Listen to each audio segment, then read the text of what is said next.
Hello hi dears welcome back to my YouTube channel. So ಇವತ್ತು ನಿನ್ನೆ continuation ವಿಡಿಯೋನ ಹಾಕ್ತಾ ಇದ್ದೀನಿ ನೋಡಿ. ಹಾಗೆ ಕತೆ ಹೋಗ್ತಾ ಹೋಗ್ತಾ ತುಂಬ ಚೆನ್ನಾಗಿದೆ, ಕೇಳಿ. ಹಾಗೆ ಸಬ್ಸ್ಕ್ರೈಬ್ ಮಾಡ್ಕೊಳ್ಳೋದನ್ನು ಮರಿಬೇಡಿ. ಬನ್ನಿ ಕತೆನ ಸ್ಟಾರ್ಟ್ ಮಾಡೋಣ. ನೋಡು ಸಾವಿ, ಪ್ರಶಾಂತವಾಗಿ ಕೂತು ಮಾತನಾಡೋಣ. ಸುಮ್ಮನೆ ಕೋಪದಿಂದ ಕಿರುಚ್ತಾ ನನ್ನಿಂದ ದೂರ ಹೋಗಬೇಡ ಅಂತ ಮೃದುವಾಗಿ ಹೇಳಿ ಅವಳು ದುಪ್ಪಟ್ಟಾನ ಬಿಡ್ತಾನೆ. ಆದರೆ ಸಾವೇರಿ ಮಣಿಯದೆ ನಿನ್ನ ಜೊತೆ ಮಾತನಾಡೋದಕ್ಕೆ ನನಗೇನಿಲ್ಲ ಅಂತ ಮುಖನ ಇನ್ನೊಂದು ಕಡೆ ತಿರುಗಿಸ್ತಾಳೆ. ರಣಧೀರ್ ಅವಳನ್ನು ದಿಟ್ಟಿಸಿ ನೋಡ್ತಾ ಕೇಳ್ತಾನೆ, ಈ ಘಟನೆ ನಡೆಯೋದಕ್ಕಿಂತ ಮೊದಲು ನೀನು ಹೀಗೆ ಇದೆಯಾ? ಅಂದರೆ ಇಷ್ಟೊಂದು ಕೋಪದಿಂದ ಕಿರುಚ್ತಾ ಮುಖದಲ್ಲಿ ಸ್ವಲ್ಪವೂ ನಗುವಿಲ್ಲದೆ ಯಾವಾಗಲೂ ಗಂಭೀರವಾಗಿರ್ತಿದೆಯಾ? ಸಾವೇರಿ ತಕ್ಷಣವೇ ಉತ್ತರಿಸ್ತಾಳೆ, ಇಲ್ಲ, ನನ್ನಲ್ಲಿ ಇಷ್ಟೊಂದು ಕೋಪ ಇದೆ ಅನ್ನೋ ವಿಷಯ ನಿಮ್ಮಿಂದನೇ ನನಗೆ ತಿಳಿಯಿತು. ಅವಳ ಧ್ವನಿಯಲ್ಲಿ ನೋವು ಮತ್ತು ಆಕ್ರೋಶ ಎರಡು ಎದ್ದು ಕಾಣಿಸುತ್ತಿತ್ತು. ಸಾವೇರಿ ಕಣ್ಗಳನ್ನು ನೋಡ್ತಾ ರಣಧೀರ್ ಮೃದುವಾಗಿ ಹೇಳ್ತಾನೆ, ಅದು ಕೇವಲ ಕೋಪ ಅಲ್ಲ ಸಾವಿ, ನಿನ್ನೊಳಗಡೆ ನೀನೇ ಆ ಘಟನೆಯನ್ನು ಹೂತಾಕೊಂಡಿರೋದ್ರಿಂದ ಉಂಟಾದ ನೋವಿನ ಕಟ್ಟೆ ಅದು. ಆ ನೋವನ್ನು ಹೊರಹಾಕೋದಕ್ಕೆ ನಿನಗೆ ಬೇರೆ ದಾರಿ ತಿಳಿಯದೆ ಈ ಕೋಪದಿಂದ ಕಿರುಚಿಸಿದ್ಯಾ ಅಷ್ಟೆ. ಸಾವೇರಿ ಕಣ್ಣೀರು ತುಂಬಿದ ಕಣ್ಗಳಿಂದ ಅವನನ್ನು ನೋಡಿ, ಅದು ಯಾರೊಂದಿಗಾದರೂ ಹೇಳ್ಕೊಳ್ಳುವಂಥ ವಿಷಯವಾ ಅಂತ ಪಿಕ್ಕಳಿಸಿ ಕೇಳ್ತಾಳೆ. ನನ್ನ ಹತ್ರ ಹೇಳು ಸಾವಿ, ಅಲ್ಲಿ ಏನು ನಡೀತು ಅಂತ ನನಗೂ ತಿಳಿದಿದೆ ಅಲ್ವಾ? ಅಸ್ಲಿಗೆ ನೀನು ಅಂದು ಹೋಟೆಲ್ಗೆ ಯಾಕೆ ಬಂದಿದ್ದೆ? 3ನೇ ಮಹಡಿ ಆ ರೀತಿ ತೂರಾಡ್ತಾ ಯಾಕೆ ಬಂದೆ ಅಂತ ರಣಧೀರ್ ಪ್ರಶ್ನಿಸ್ತಾನೆ. ಅವನು ಕೇಳ್ತಿದ್ದಂತೆ ಸಾವೇರಿ ಕಣ್ಮುಂದೆ ಅಂದಿನ ಘಟನೆಗಳು ಒಂದೊಂದಾಗಿ ಸುಳಿಯೋದಕ್ಕೆ ಆರಂಭಿಸ್ತು.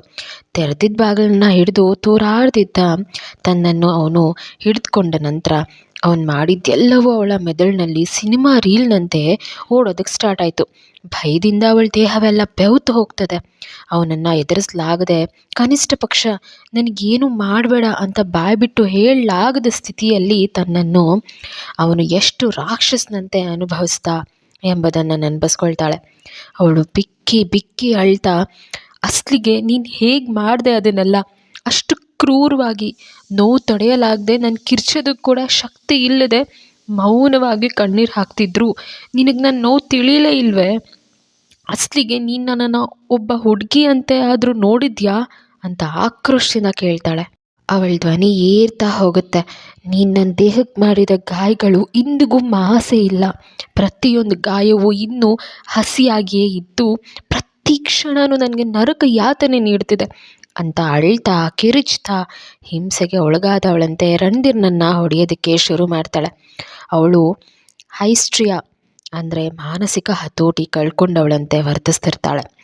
ಸಾವೇರಿ ತನ್ನನ್ನು ಎಷ್ಟೇ ಹೊಡಿತಿದ್ರು ಬೈತಿದ್ರು ರಣಧೀರ್ ಮೌನವಾಗಿ ಎಲ್ಲನೂ ಸಹಿಸ್ಕೊಳ್ತಾನೆ.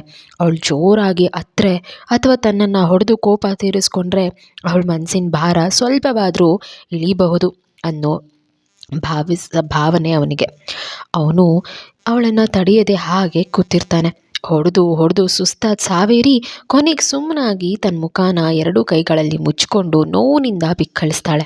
ರಣಧೀರ್ ಅವಳಿಗೆ ಕುಡಿಯೋದಕ್ಕೆ ನೀರು ಕೊಟ್ಟು ಅವಳ ಎದುರು ನೆಲದ ಮೇಲೆ ಕೂತು ಅವಳ ಮಡ್ಲಲ್ಲಿ ತಲೆಯನ್ನಿಟ್ಕೊಳ್ತಾನೆ. ಸಾವೇರಿ ಕಿರಿಕಿರಿಯಿಂದ ಮೇಲೆದೇಳಿ ಅಂತ ಗದರಿಸ್ತಾಳೆ. ರಣಧೀರ್ ವಿನಯವಾಗಿ, ಪ್ಲೀಸ್ ಸಾವಿ, ಅಷ್ಟೇ, ನಾನು ಹೀಗೆ ಇರ್ತೀನಿ, ಬೇರೆ ಏನೂ ಮಾಡೋದಿಲ್ಲ ಅಂತ ಬೇಡ್ಕೊಳ್ತಾನೆ. ಆ ಕ್ಷಣದಲ್ಲಿ ಸಾವೇರಿ ಮಿದುಳು ರಣಧೀರ್ ಬಗ್ಗೆ ವಿಭಿನ್ನವಾಗಿ ಯೋಚಿಸೋದಕ್ಕೆ ಶುರು ಮಾಡುತ್ತೆ. ಇಷ್ಟೊಂದು ಕೋಟಿ ಆಸ್ತಿಗೆ ವಾರಸ್ದಾರ, ವಿಶ್ವದ ಪ್ರಮುಖ ಉದ್ಯಮವೊಂದರಲ್ಲಿ CEO ಆಗಿರುವ ವ್ಯಕ್ತಿ ನನಗಾಗಿ ಇಷ್ಟೊಂದು ತಗ್ತಿದ್ದಾನೆ ಅಂದರೆ ಅಂದು ನಿಜವಾಗಿಯೂ ಅವನಿಗೆ ತಿಳಿಯದೆಯೇ ಆ ತಪ್ಪು ನಡೆದು ಹೋಗುತ್ತಿರ್ಬೋದೆ. ಕೇವಲ ಅಂದಕ್ಕಾಗಿ ನನ್ನನ್ನು ಆರಿಸಿಕೊಳ್ಳುವ ಅಗತ್ಯ ಅವನಿಗೆ ಖಂಡಿತ ಇಲ್ಲ. ಅವನ ಅಂದಕ್ಕೆ ಮತ್ತು ಐಶ್ವರ್ಯಕ್ಕೆ ನನ್ನನ್ನು ಮೀರಿಸೋ ಸುಂದರಿಯರೇ ಅವನ ಮುಂದೆ ಸಾಲುಗಟ್ಟಿ ನಿಲ್ತಾರೆ. ಇನ್ನೂ ಸ್ವಭಾವ ಎನ್ನೋದಕ್ಕೆ ನಾನು ಪ್ರತಿ ಕ್ಷಣ ಅವನ ಮೇಲೆ ಕೋಪ, ಅಸಹ್ಯವನ್ನೇ ತೋರಿಸ್ತಿದ್ದೇನೆ ಹೊರತು ಪ್ರೀತಿಯನ್ನಲ್ಲ. ಕನಿಷ್ಠ ಪಕ್ಷ ಸೂರ್ಯ ಅಂತ ಪ್ರೀತಿಯಿಂದ ಕರೆಯೋದಕ್ಕೂ ಕೂಡ ಆಗದಷ್ಟು ಕಠಿಣ ಮನಸ್ಸು ನನ್ನದು.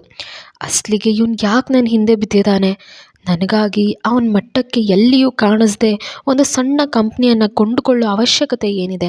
ಇದೆಲ್ಲವೂ ಅವನ ಪ್ರೀತಿಯೇ ಅಥವಾ ಇದ್ರ ಹಿಂದೆ ಬೇರೇನಾದರೂ ಉದ್ದೇಶವಿದೆಯೇ? ಯೋಚನೆಗಳು ತಲೆಗೇರಿದಂತಾಗಿ ಗಲಿಬಿಲಿಯಲ್ಲಿ ಕೈಲಿದ್ದ ಗ್ಲಾಸ್ನ ನೀರನ್ನೆಲ್ಲ ಕುಡಿದು ಪಕ್ಕಕ್ಕೆ ಇಡ್ತಾಳೆ.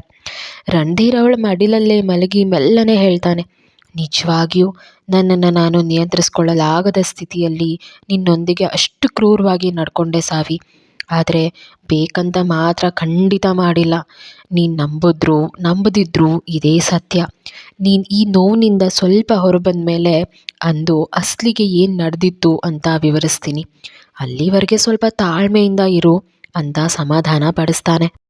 ನಿನ್ನ ಜೊತೆ ಫಿಸಿಕಲಿ ಹತ್ತಿರವಾದಿ ಅನ್ನೋ ಕಾರಣಕ್ಕಾಗಿ ಮದುವೆ ಆಗೋಣ ಅಂತ ಹೇಳ್ತಿಲ್ಲ. ನಿಜವಾಗಿಯೂ ನಾನು ನಿನ್ನ ಪ್ರೀತಿಸ್ತಿದ್ದೀನಿ ಅಂತ ಸಾವೇರಿ ಕೈಯನ್ನು ತನ್ನ ಕೆನ್ನೆ ಮೇಲೆ ಇರಿಸ್ಕೊಂಡು ಹೇಳ್ತಾನೆ ರಣಧೀರ್. ರಣಧೀರ್ ತನ್ನ ಕೈಯನ್ನು ತೆಗೆದ್ರೂ ಸಾವೇರಿ ಕೈ ಮಾತ್ರ ಅವನ ಮುಖದ ಮೇಲೇ ಇರುತ್ತೆ. ಇದನ್ನು ನೋಡಿ ರಣಧೀರ್ ಮೃದುವಾಗಿ ನಗ್ತಾನೆ. ಆದರೆ ಸಾವೇರಿ ಮನಸ್ಸಿನಲ್ಲಿ ಮತ್ತು ಮೆದುಳಿನಲ್ಲಿ ಸಾವಿರಾರು ಆಲೋಚನೆಗಳು ಜೇನುಗೂಡಿಗೆ ಕಲ್ಲು ಹೊಡೆದಂತೆ ಅಲೆ ಅಲೆಯಾಗಿ ಹೇಳ್ತೊಡಗುತ್ತವೆ. ಅವಳು ರಣಧೀರ್ ಬಗ್ಗೆ ಯೋಚಿಸೋದಕ್ಕೆ ಶುರು ಮಾಡ್ತಾಳೆ.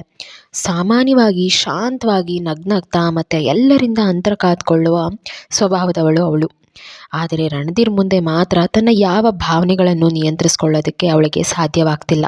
ಇದು ಅವನ ಮೇಲಿರೋ ಕೋಪವೋ ಅಥವಾ ಅದಕ್ಕಿಂತ ಹೆಚ್ಚಾಗಿ ಯೋಚಿಸೋದಕ್ಕೆ ಇಷ್ಟವಿಲ್ಲದೆ ಸಾವೇರಿ ತನ್ನ ತಲೆಯನ್ನು ಜೋರಾಗಿ ಕೊಡವಿ ನಾನು ಮನೆಗೆ ಹೋಗಬೇಕು ಅಂತ ಗಂಭೀರವಾಗಿ ಹೇಳ್ತಾಳೆ.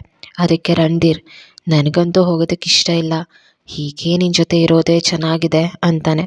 ಅವನ ಕೆನ್ನೆಯನ್ನು ಜೋರಾಗಿ ಚಿಟ್ತಾ ಬಾಗಿಲು ತೆರೆಸು ಅಂತ ಅವಳು ಕಿರುಚ್ತಾಳೆ. ಸೂರ್ಯ ಅಂದ್ರೇ ಓಪನ್ ಅಂತ ಹೇಳಿದ್ದೇನಲ್ಲ, ಮತ್ತೆ ಯಾಕೆ ಈ ಮಾತು ಅಂತ ರಣಧೀರ್ ತನ್ನ ತಲೆಯನ್ನು ಸಾವೇರಿ ಹೊಟ್ಟೆಗೆ ಅನಿಸಿ ಒತ್ತುತ್ತಾ ಹೇಳ್ತಾನೆ. ಏಯ್ ಹಾಗೆ ಮಾಡಬೇಡ, ನೋವಾಗ್ತಿದೆ ಅಂತ ಸಾವೇರಿ ನೋವಿನಿಂದ ಕಣ್ಗಳನ್ನು ಗಟ್ಟಿಯಾಗಿ ಮುಚ್ಕೊಳ್ತಾಳೆ. ಕೂಡಲೇ ತಲೆಯನ್ನು ಅವಳ ಮಡಲಿನಿಂದ ಮೇಲೆತ್ತಾ ಏನಾಯಿತು ಸಾವಿ ಅಂತ ರಣಧೀರ್ ಆತಂಕದಿಂದ ಕೇಳ್ತಾನೆ. ಆಪ್ಟೊಮೆನಲ್ ಪೇಯ್ನ್, ಹೊಟ್ಟೆ ನೋವು. ನೋವಿನ ತೀವ್ರತೆಗೆ ಅವಳ ಕಣ್ಗಳಲ್ಲಿ ನೀರು ತುಂಬಿಕೊಳ್ತವೆ. ಹಾಸ್ಪಿಟಲ್ಗೆ ಹೋಗೋಣ ನಡಿ ಅಂತ ರಣಧೀರ್ ಮೊಬೈಲ್ ಕೈಗೆತ್ಕೊಂಡು ರಿಸೆಪ್ಷನ್ಗೆ ಕಾಲ್ ಮಾಡೋದಕ್ಕೆ ನಂಬರ್ ಹುಡುಕ್ತಾ ಹೇಳ್ತಾನೆ. ಬೇಡ ನಾನು ಬರಲ್ಲ ಅಂತ ಹಠ ಹಿಡಿದ ಸಾವೇರಿ ಹಾಸಿಗೆಯನ್ನು 2 ಕೈಗಳಿಂದ ಗಟ್ಟಿಯಾಗಿ ಇಟ್ಕೊಳ್ತಾಳೆ. ಇಷ್ಟು ನೋವಾಗ್ತಿದ್ರು ಬರಲ್ಲ ಅಂದರೆ ಹೇಗೆ? ಹೀಗೆ ಹಠ ಮಾಡಬೇಡ, ನಾವು ಹಾಸ್ಪಿಟಲ್ಗೆ ಹೋಗ್ತಿದ್ದೀವಿ ಅಷ್ಟೇ ಅಂತ ರಣಧೀರ್ ಗದರಿಸ್ತಾನೆ. ಬರಲ್ಲ ಅಂತ ಹೇಳಿದ್ನಲ್ವಾ, ಈ ನೋವು ನೀನು ನನಗೆ ಕೊಟ್ಟಿದ್ದು. ಈಗ ಡಾಕ್ಟರ್ ಹತ್ರ ಹೋದರೆ ಅವ್ರಿಗೆ ನನಗೆ ಏನಾಗಿದೆ ಅಂತ ತಿಳಿದ್ಬಿಡ್ತದೆ. ಅದು ನನಗಿಷ್ಟ ಇಲ್ಲ ಅಂತ ಅವಳು ನೋವಿನಲ್ಲೂ ಖಡಾಖಡಿಯಾಗಿ ಹೇಳ್ತಾಳೆ. ಅವಳ ಮಾತನ್ನು ಕೇಳಿ ರಣಧೀರ್ ಸ್ತಬ್ಧನಾಗಿ, ಅಂದರೆ ನಿನಗೆ ಕಳೆದ 5 ದಿನಗಳಿಂದನೂ ಇದೇ ರೀತಿ ನೋವಾಗ್ತಿದೆಯಾ ಅಂತ ಆಶ್ಚರ್ಯ ಮತ್ತು ಪಶ್ಚಾತ್ತಾಪದಿಂದ ಕೇಳ್ತಾನೆ. ಹೌದು, ಆಗಾಗ ಬರ್ತಿರುತ್ತೆ. ಸ್ವಲ್ಪ ಹೊತ್ತಿನ ನಂತರ ಅದು ತನ್ನಷ್ಟಕ್ಕೆ ತಾನೇ ಕಡಿಮೆ ಆಗುತ್ತೆ ಅಂತಾಳೆ ಸಾವೇರಿ. ನಿನಗೇನು ಹುಚ್ಚ? ಕಳೆದ 5 ದಿನಗಳಿಂದ ಹೀಗಾಗ್ತಿದ್ರು ಆಸ್ಪತ್ರೆಗೆ ಹೋಗಬೇಕು ಅಥವಾ ನನಗೆ ಹೇಳಬೇಕು ಅಂತ ಅನ್ನಿಸ್ತಿಲ್ವಾ? ಒಳಗಡೆ ಏನಾದರೂ ಸಮಸ್ಯೆ ಆಗಿರ್ಬೋದು ಅನ್ನೋ ಕನಿಷ್ಠ ಜ್ಞಾನವೂ ನಿನಗಿಲ್ವಾ ಅಂತ ರಣಧೀರ್ ಆತಂಕ ಮತ್ತು ಸಿಟ್ಟಿನಿಂದ ಗದರಿಸ್ತಾನೆ. ಹೇಳಿದ್ನಲ್ಲ ನನಗಿಷ್ಟ ಇಲ್ಲ ಅಂತ.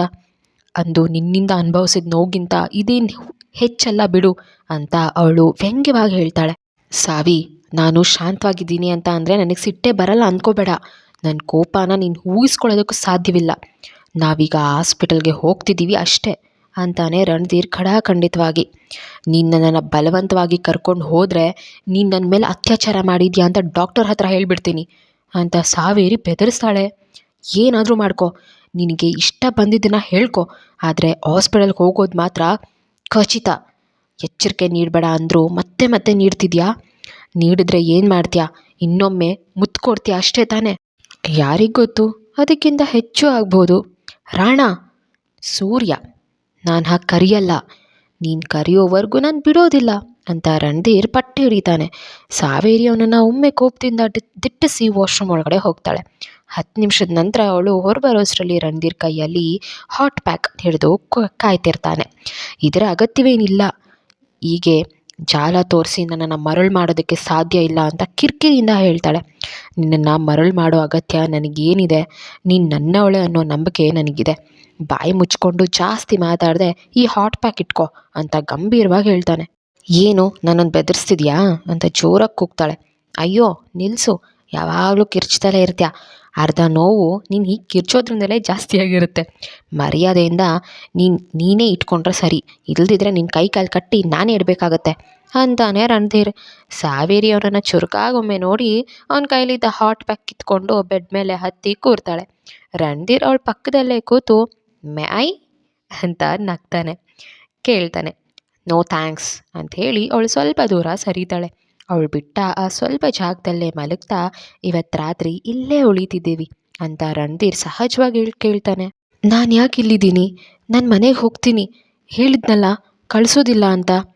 ನಾನು ಮನೆಗೆ ಹೋಗಲೇಬೇಕು. ಅಜ್ಜಿ ಆತಂಕ ಪಡ್ತಾರೆ. ನಾನು ಈಗಾಗಲೇ ಅವ್ರಿಗೆ ಕಾಲ್ ಮಾಡಿ ನೀನು ನನ್ನ ಜೊತೆ ಕೆಲಸದ ಮೇಲೆ ಊರಾಚೆ ಬಂದಿದ್ಯಾ ಅಂತ ಹೇಳಿದ್ದೀನಿ. ಯಾಕೆ ಅಂತ ಕೇಳಿದ್ರು. ಆಫೀಸ್ ಕೆಲಸ ಅಜ್ಜಿ, ನಾನು ಅವಳನ್ನು ಜಾಗರೂಕತೆಯಿಂದ ನೋಡ್ಕೊಳ್ತೇನೆ, ನೀವು ತಲೆ ಕೆಡಿಸ್ಕೊಳ್ಬೇಡಿ ಅಂತ ಹೇಳಿದೆ. ಅವರು ಸರಿ ಅಂದಿದ್ದಾರೆ. ಸಾವೇರಿ ಆಶ್ಚರ್ಯದಿಂದ, ಇದೆಲ್ಲ ಯಾವಾಗ ಮಾಡಿದೆ? ನಮ್ಮ ಅಜ್ಜಿ ನಂಬರ್ ನಿನಗೆ ಹೆಂಗೆ ಸಿಕ್ತು ಅಂತ ಕೇಳ್ತಾಳೆ. ಗೊತ್ತಾ ಅಂತ ಕಣ್ಗಳನ್ನು ಅರಳಿಸಿ ಆಶ್ಚರ್ಯದಿಂದ ಕೇಳ್ತಾಳೆ ಸಾವೇರಿ. ನೀನು ವಾಶ್ರೂಮ್ ಹೋದಾಗ ಅಡ್ರೆಸ್ ತಿಳಿದ ಮೇಲೆ ಮೊಬೈಲ್ ನಂಬರ್ ತಿಳಿದಿರೋದಕ್ಕೆ ಹೇಗೆ ಸಾಧ್ಯ ಸಾವಿ ಅಂತ ರಣಧೀರ್ ಅತಿ ಮುಗ್ಧವಾಗಿ ಉತ್ತರಿಸ್ತಾನೆ. ನಾನು ಈಗಲೇ ಕಿರ್ಚಾಡಿ ರಂಪಾಟ ಮಾಡ್ತೀನಿ. ಇಷ್ಟೊತ್ತಿನವರೆಗೂ ಹೇಗಾದರೂ ಮಾಡಿ ಮನೆಗೆ ಹೋಗ್ಬೋದು ಅನ್ನೋ ನಂಬಿಕೆ ಇತ್ತು. ಆದರೆ ನೀನು ಎಲ್ಲನೂ ಮೊದಲೇ ಪ್ಲ್ಯಾನ್ ಮಾಡ್ಕೊಂಡಿದ್ಯಾ ಅಂತ ಕೋಪದಿಂದ ಹಾಸಿಗೆಯಿಂದ ಎಳೆದು ಬಾಗಿಲನ್ನೆತ್ತ ಹೋಗೋದಕ್ಕೆ ಪ್ರಯತ್ನಿಸ್ತಾಳೆ. ಆದರೆ ಅವಳನ್ನು ಹೋಗೋದಕ್ಕೆ ಬಿಡದೆ ರಣಧೀರ್ ಕೈ ಹಿಡಿದು ಮತ್ತೆ ಹಾಸಿಗೆ ಮೇಲೆ ಬೀಳು ಅಂತ ಎಳೀತಾನೆ. ನಿಜವಾಗ್ಲೂ ಹೇಳ್ತಿದ್ದೀನಿ, ನಾನು ಕಿರ್ಚ್ತೀನಿ ಅಂತ ಅವಳು ಸಿಟ್ಟಿನಿಂದ ಕಿರ್ಚ್ತಾಳೆ. ಇದು 2ನೇ ಎಚ್ಚರಿಕೆ ಅಲ್ವಾ ಅಂತ ರಣಧೀರ್ ಸಾವೇರಿ ಮುಖನ ಹತ್ತಿರಕ್ಕೆ ಎಳೆದುಕೊಂಡು ಗಟ್ಟಿಯಾಗಿ ಅವಳ ತುಟಿಗಳಿಗೆ ಮುತ್ತಿಕ್ತಾನೆ. ಅವಳು ಅವನನ್ನು ತಳ್ಳೋದಕ್ಕೆ ಪ್ರಯತ್ನಿಸಿದ್ರೂ ರಣಧೀರ್ ಅವಳ ಕೈಗಳನ್ನು ತನ್ನ ಕೈಗಳೊಂದಿಗೆ ಸೇರಿಸಿ ಬೆರಳುಗಳನ್ನು ಹೆಣೆಯುತ್ತಾನೆ. ಮತ್ತೊಂದು ಕೈಯಿಂದ ಅವಳ ಕೆನ್ನೆನ ಸವರ್ತಾ ಮುತ್ತಿನಿಂದ ಬೆಳೆಸ್ಕೊಂಡು ಸಾವೇರಿಯನ್ನು ತನ್ನ ಎದೆಗೆ ಹತ್ತಿರವಾಗಿ ಅಪ್ಕೊಳ್ತಾನೆ. ಲವ್ ಯು ಸಾವಿ ಅಂತ ಪ್ರೀತಿಯಿಂದ ಹೇಳಿ ಆ ಅಪ್ಪಿಗೆಯನ್ನು ಅನುಭವಿಸ್ತಾ ಕಣ್ಮುಚ್ಕೊಳ್ತಾನೆ. ಸಮುದ್ರದ ಅಲೆಯಂತೆ ಉಕ್ಕಿ ಬರ್ತಿರುವ ಕಣ್ಣೀರಿನಿಂದ ಅವನ ಶರ್ಟ್ ಒತ್ತೆ ಮಾಡ್ತಾ, ಯಾಕೆ ಹೀಗೆ ಮಾಡ್ತಿದ್ಯಾ? ನಿನ್ನ ಮೇಲೆ ನನಗೆ ಕೊಲ್ಲುವಷ್ಟು ಕೋಪ ಇದೆ. ಆದರೆ ಆ ಕೋಪ ನೀನು ತೋರಿಸ್ತಿರೋ ಈ ಪ್ರೀತಿ ಮುಂದೆ ಸೋಲ್ತಿದೆ. ಪ್ಲೀಸ್ ನನ್ನನ್ನು ಬಿಟ್ಟು ದೂರ ಹೋಗು ಅಂತ ರಣಧೀರ್ ಶರ್ಟನ್ನು ಮುಷ್ಟಿಯಲ್ಲಿ ಹಿಚ್ಕುತ್ತಾ ಅಳ್ತಾಳೆ. ಸಾವೇರಿಯ ಅಳುವನ್ನು ಕಂಡು ರಣಧೀರ್ ಕಣ್ಗಳನ್ನು ತೇವವಾಗ್ತವೆ. ನಿನ್ನ ಕೋಪನ ಕೂಡ ಪ್ರೀತಿಯಿಂದ ಸಹಿಸುವ ತಾಳ್ಮೆ ನನ್ನ ಪ್ರೀತಿಗಿದೆ. ನನ್ನನ್ನು ಬಿಟ್ಟು ಹೋಗು ಅನ್ಬೇಡ. ಬೇರೆ ಏನಾದರೂ ಹೇಳು ಮಾಡ್ತೀನಿ. ನಿನ್ನನ್ನು ಬಿಟ್ಟು ನಾನು ಇರಲಾರೆ ಸಾವಿ ಅಂತ ಅವಳನ್ನು ಇನ್ನೂ ಹತ್ತಿರಕ್ಕೆ ಎಳೆದುಕೊಳ್ತಾನೆ. ಏನು ಗ್ರೇಟ್ ಅಲ್ವಾ ನಮ್ಮ ರಾಣ. ಇಬ್ಬರ ನಡುವೆ ಮೌನ ಆವರಿಸುತ್ತೆ. ಕೇವಲ ರಣಧೀರ್ ಹೃದಯ ಬಡಿತವನ್ನು ಕೇಳಿಸ್ಕೊಳ್ತಿರುವ ಸಾವೇರಿ ಹೃದಯದ ನೋವನ್ನು ಮಾತ್ರ ಕಾಣ್ತಿರುವ ರಣಧೀರ್. ಅಳ್ತಲೇ ಅವನ ಅಪ್ಪುಗೆಯಲ್ಲೇ ಸಾವೇರಿ ಕಣ್ಮುಚ್ತಾಳೆ. ತನ್ನ ಶರ್ಟ್ ಹಿಡಿದಿದ್ದ ಅವಳ ಕೈಗಳ ಹಿಡಿತ ಸಡಿಲವಾದಾಗ ರಣಧೀರ್ ಅವಳ ಮುಖನ ನೋಡ್ತಾನೆ. ಹತ್ತು ಸುಸ್ತಾಗಿ ಅವಳು ಗಾಢ ನಿದ್ರೆಗೆ ಜಾರಿದಾಳೆ. ಮೆಲ್ಲನೆ ಅವಳನ್ನು ದಿಂಬಿನ ಮೇಲೆ ಮಲಗಿಸಿ ರಣಧೀರ್ ಹಾಸಿಗೆ ಮೇಲೆ ಕೂತ್ಕೊಳ್ತಾನೆ. ಅವಳ ಕೆನ್ನೆಗಳ ಮೇಲೆ ಕಾಡಿಗೆಯೊಂದನ್ನು ಬೆರೆತ ಕಣ್ಣೀರಿನ ಗೆರೆಗಳನ್ನು ಕಂಡು ರಣಧೀರ್ಗೆ ನೋವಾಗುತ್ತೆ. ಅವಳ ಮುಖವನ್ನೇ ನೋಡ್ತಾ ಸೋಫಾದ ಮೇಲೆ ಬಂದು ಕೂತು ಅಭಿರಾಮ್ಗೆ ಮೆಸೇಜ್ ಮಾಡ್ತಾನೆ. ಅರ್ಧ ಗಂಟೆಯಲ್ಲಿ ಅಭಿರಾಮ್ 2 ಕವರ್ಗಳನ್ನ ಹಿಡಿದು ರಣಧೀರ್ ಇವರ ರೂಮಿನ ಮುಂದೆ ಪ್ರತ್ಯಕ್ಷನಾಗ್ತಾನೆ. ಸದ್ದಿಲ್ಲದೆ ಬಾಗಿಲು ತೆಗೆದು ಹೊರಗೆ ಬಂದವನು ಹಾಸಿಗೆ ಮೇಲೆ ಮಲಗಿರೋ ಸಾವೇರಿಯನ್ನು ಒಮ್ಮೆ ನೋಡಿ ತಾನು ತಂದಿದ್ದ ಬ್ಯಾಗ್ಗಳನ್ನು ಮತ್ತು ರೂಮ್ ಆ್ಯಕ್ಸೆಸ್ ಕಾರ್ಡನ್ನು ರಣಧೀರ್ಗೆ ಕೊಡ್ತಾನೆ. ಟೇಕ್ ಕೇರ್ ರಾಣ, ಏನೇ ಬೇಕಿದ್ರೂ ಯಾವುದೇ ಸಮಯದಲ್ಲಾದರೂ ಮೆಸೇಜ್ ಅಥವಾ ಕಾಲ್ ಮಾಡು ಅಂತ ಹೇಳಿ ಒಂದು ಅಪ್ಪಿಗೆ ನೀಡಿ ಬಂದಂತೆ ಸದ್ದಿಲ್ಲದೆ ಹೊರಟು ಹೋಗ್ತಾನೆ. ರೂಮ್ ಬಾಗಿಲು ಲಾಕ್ ಮಾಡಿ ಕಾರ್ಡ್ ಅಡಗಿಸಿಟ್ಟ ರಣಧೀರ್ ಸಾವೇರಿಯ ಕಾಡ್ಗೆಯಿಂದ ಕಲೆಯಾದ ತನ್ನ ಶರ್ಟನ್ನು ಒಮ್ಮೆ ಸವರ್ಕೊಳ್ತಾನೆ. ಅಭಿ ಕೊಟ್ಟಿದ್ದ ಬ್ಯಾಗ್ನಿಂದ ತನಗಾಗಿ ತಂದಿದ್ದ ನೈಟ್ ವೇರ್ ತೆಗೆದುಕೊಂಡು ಫ್ರೆಶ್ ಅಪ್ ಆಗೋದಕ್ಕೆ ಹೋಗ್ತಾನೆ.